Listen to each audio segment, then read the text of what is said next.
up, Ukelandia? This week I received a message from a patron asking me how to use a capo, and I let them know I'd be making a video especially for them answering that question. A capo, or capotraste in Spanish, is something that we can snap onto or clip onto our instrument to change the key. Now there are different reasons why you would want to change the key. One being, like, if you're playing a song and it feels too low for your voice, adding a capo on the frets and moving around and finding something that's comfortable for you is an option that the capo opens up. Something else the capo allows us to do is we can avoid bar chords, because if you use the capo, that can kind of be your bar, so to speak, right? It holds all the strings and you can play open chords. And even though I always try to teach bar chords and teach people not to avoid them, I can see why it's just super handy to have a capo, snap it on there and play with your friends or play by yourself and just have fun, because that's what the ukulele is about after all. It's just about having fun. So now I will demonstrate how to use a capo.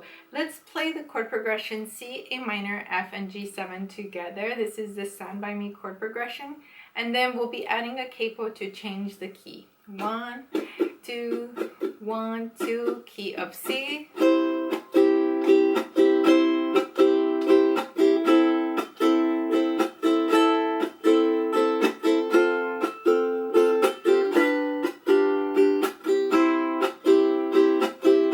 Okay, awesome. Now we're going to add the capo on the 2nd fret to raise the key.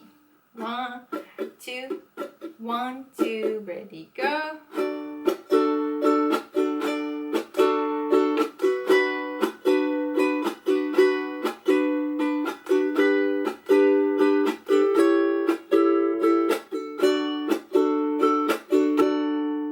We can move the capo 2 more frets over, or even just 1, it's up to you, but I'm on the 4th fret now, and I'm going to try playing there.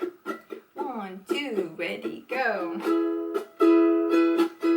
It's a good idea to retune when you move the capo, but please be gentle. Because the capo adds a little bit of tension on the strings when you use it, if your strings are a little old, know that they could snap if you're tuning, so please be very careful. If your strings are a little old, then maybe change the strings before. Like if you're due for a string change, definitely do that first. One song that the capo really helps me with is Hallelujah, because it is just way too low for me to try to sing. Let me give you an example.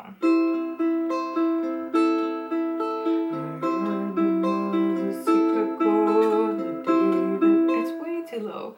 So I'm gonna use the capo and try to bring it up. I heard there was a secret chord, David played and it pleased the Lord, but you don't. Let me raise it up a little bit more. I heard there was a secret chord, David played and it pleased the Lord, but you don't. Alright, just for fun, let's move it up to the 4th. I heard there was a secret chord, David played and it pleased the Lord, but you don't. So there's an example of how the capo can make singing a lot easier. Special thanks to the Patreon fam for sending in that question, and if you have other questions you would like for me to answer in video format, please comment them down below or send me a private message on Patreon. Throughout this video, I've been playing the Red Nova by Enya Music. This is a ukulele that already comes with a capo. Actually, I think most of their ukuleles come with capos already, and they're capos that work really well with the ukulele. So if you're interested in getting a very affordable ukulele that sounds great and comes with a capo already, I will link it down below. Thank you so much for watching, and I hope to catch you in the next one. God bless.